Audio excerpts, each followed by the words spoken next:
High বন্ধুরা, সবাই কেমন আছো? আশা করি সবাই খুব ভালো আছো, আমিও খুব ভালো আছি। তো আর একটা ব্লগ নিয়ে তোমাদের সাথে শেয়ার করতে চলে এলাম।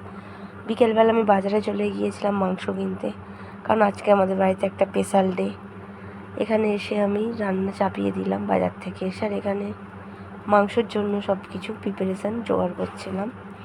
তো যাই হোক, আমি বড়মার কাছে গিয়ে কী আনলাম সেটা তোমাদেরকে দেখাচ্ছি। দেখো, আমি বড়মার একটা পিকচার এনেছি নৈহাটি থেকে। এই ছোটো পিকচারটা এনেছি মা বাবার জন্য, আর এই বড়োটা এনেছি আমাদের জন্য, দেয়ালে টাঙাবো বলে। আর সেখানে আকাশের জন্য এই বন্দুকটা পেয়েছিলাম খেলার।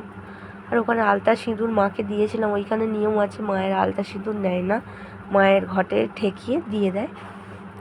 আর এই শাঁখা পলাগুলো পরতে বলেছিল আমাকে ওখান থেকে। তো এই চেলি বেলি সবই দিয়ে দিয়েছিলো, শুধু মায়ের শাড়িটা যা নিয়েছিল আর প্রসাদ ফুল এইগুলো নিয়েছিল, মালা ফালা। যাই হোক, এইগুলো এনে তোমাদের সাথে শেয়ার করতে পেরে আমার খুব ভালো লাগলো। তো এখানে তো আজকের হয়েছিল চিকেন। তো বরমশাই খেতে বসেছে, আমিও খেতে বসেছি। প্রতিদিন আমরা একসাথে খাই, মা, আমি আর আমার বর। আমার ছেলে আগে খেয়ে নিয়েছিল।